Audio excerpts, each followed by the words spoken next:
episode 6 of Skins, presented by Golficity Bets. Last week we had quite the interesting week at the Memorial. We really got it pretty much all wrong. Did not think it was going to be... Course conditions were a lot different than we expected. I mean, how could you... I mean, we knew that they were going to be a little different. We knew they were going to grow out the rough. You know, we kind of knew it was going to be more dried out, but not really. Yeah. But you know what? We'll own up to that. It just... Didn't do well. It played like I thought I was watching the U.S. Open on Sunday. Mm-hmm. And if you knew that, you would have picked guys like Gary Woodland and people play we well. Did pick Gary Woodland. No, not last week. Well, we picked Gary Woodland. First round leader. First round leader, but we didn't pick him in the last week's lineup. We did not. We picked him first round leader, which almost happened. But anyway, Webb Simpson was a non-factor this week. Berger played well on Thursday. Played well on Thursday. At the beginning, he was 2 under through 2. I'm pretty sure he was 3 under through 4 too. Yes. So he was just. I thought that was gonna be a great pick. Nope. Answer T58, Neiman, Poulter, Cut, Hadwin, T54. So we finished almost near the bottom. Hadwin came back on Saturday. I saw he was playing well, and then Sunday he shot like 6 over. Everybody shot like 6 over on Sunday, unless your name was Matthew Fitzpatrick. Yeah. I mean, we'll be upfront and honest. That's what we're about on Skins. This lineup came I put in something and it came 27,000th out of 28,000. Yeah, you know what? We didn't get we went with the stats. We didn't get the conditions right. We'll be better this week. Let's do it. Okay, so we got the 3M Open this week in Minnesota. Matthew Wolff won last year. It's only a year-old tournament, but you want to just get straight into it? Yeah. So the field is pretty weak this week. Not a lot of high salary guys. You have DJ Koepka, Finau. That's kind of it. Fleetwood's back this week. First pick, we'll go with Paul Casey at 10-1. We're playing at a ball strikers course. Strokes gain off the tee, strokes gain approach, pretty important. He's 9th in strokes gain approach, 12th in strokes gain off the tee. Second in ball striking, so he did miss the cut last week, but he still gained strokes ball striking. He's one of the best ball strikers on the tour. I think his course kind of fits his game a little bit, so I kind of like that pick at the high end. You can also go with Harris English. His last 2 finishes would actually been T13 last week and T17 at the RBC. He hasn't played since then? He played last week. Oh, last week. Right. He's 37th in strokes gain approach, 26 strokes gain off the tee, 26th in strokes gain 450 to 500 yards, 28th in strokes gain putting, and 10th in strokes gain total. Honestly, didn't know his stats were that good. He's at 9,000 this week. He's all around good, so you can't really go wrong with that. Right. And then, Trevor, you want to do the next one? So we're doing Vegas or Redmond? Redmond. Okay, so Doc Redmond, Jeek mentioned it on the pod as well. Or was it? Yeah, Jeek mentioned him. But he's played well this year. Jeek picked him at Rocket Mortgage. Was it? Yeah, he played pretty well. Played really well there. So he's kind of he's 14th in strokes gained approach. He's 8th in ball striking total in ball strikers course. Obviously, 29th in strokes gained, 400 to 500 yard par 4s.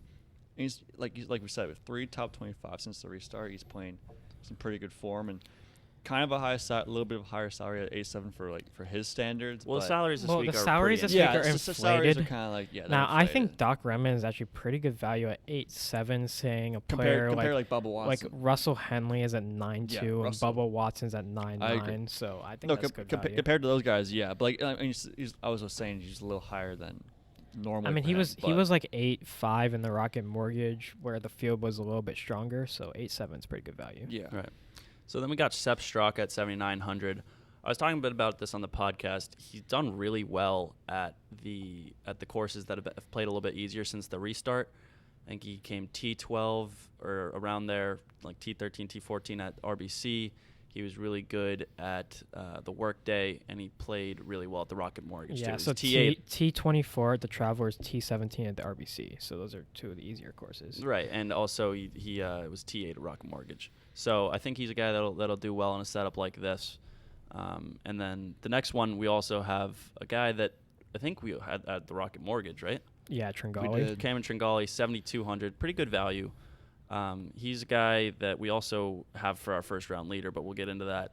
He's 11th in round one scoring average, which, you need a hot start to contend in most of these tournaments, I feel like. Yeah, he's a great ball striker. He's 22nd in strokes gained approach. He has the ability to go low, which is what you need at a tournament. Especially like at the 3M Open. 7,200, good value. And the winning score last year was 21 under, so this is a course you're going to have to shoot low. Go low. You got to go low. Now, the last pick, we are going to go Chesson Hadley at 6,900. Now, if I could find the notes for him. I got him. Okay, him. no, yeah, He's Charles got it. 21st in ball striking, 24th in strokes gained approach, which is obviously a big stat every week. T14th in birdie average, which, like you said, the scores are going to be low, so you got to get a lot of birdies in the course here. 3 out of 4 cuts made since the restart, and he's very low value at 6,900. Now, I think the reason he's down that low is we're in the second year of the 3M Open. He did not play well last year here. Wait, 81-70 last year. I'm not gonna put that. It's only one. 70's not bad. It's only one tournament. I'm not gonna. Chesson Hadley is one of those guys. I watched him probably like 4 or 5 years ago on the Corn Ferry Tour, or it might have even been the Web.com back then, and I was like, this guy's gonna be an absolute stud, and he just kind of hasn't lived up to it. But at 6,900, as a guy who's playing pretty well, as you said, since the restart, I think it's pretty good value.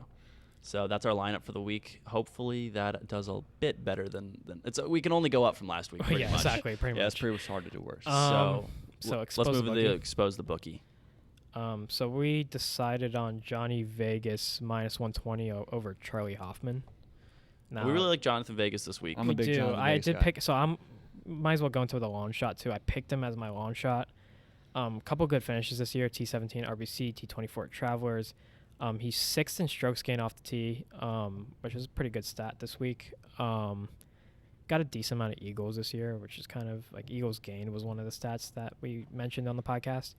And like we said a little bit earlier, he's one of those guys that you kind of just randomly see on the leaderboards in these types of tournaments. Oh yeah, he's playing well.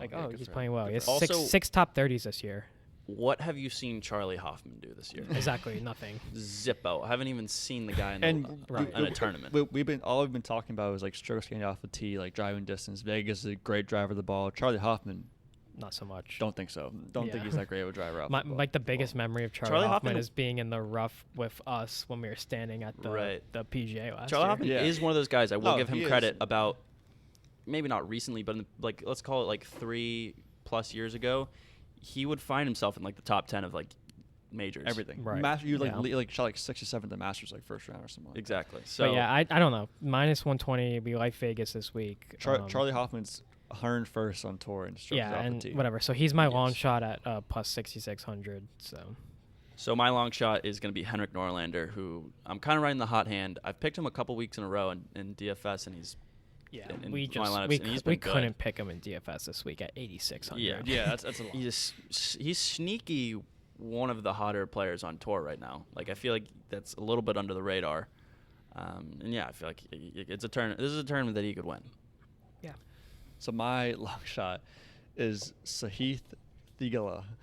I think that's how you say his name. He swept Player of the Year honors in college, including the Jack Nicklaus Award for the best college player. He just Pepperdine. I think he just recently turned pro. I'm kind of like Matt Wolff won last year, basically just recently turning pro. Like this guy's like obviously he's very, very good. Honestly, he might have been a better college player. 300 to 1. 300 to 1. 300 to 1. Look at that so value. Plus 30,000. So he's. I mean, I don't think he might not win, but if it's the whole what if this is a tournament that like the recently out of college guy wins every year. Who knows?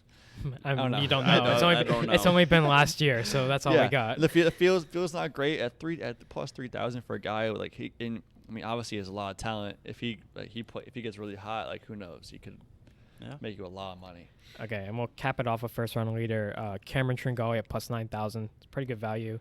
Like Pat said before, 11th in first round scoring average. He's a ball striker, good at strokes gained approach. So we're gonna go with that. And I just want to close off with something. I've been holding this red Sharpie in my hand for this because I think it's one, makes you look like you know what you're talking about. And two, I think it's going to be our good luck charm for these lineups. We need to get some good mojo going. So, let's carry it into get the 3M numbers Open. in the red. Get the numbers in the red, make all those cuts, make some money this week.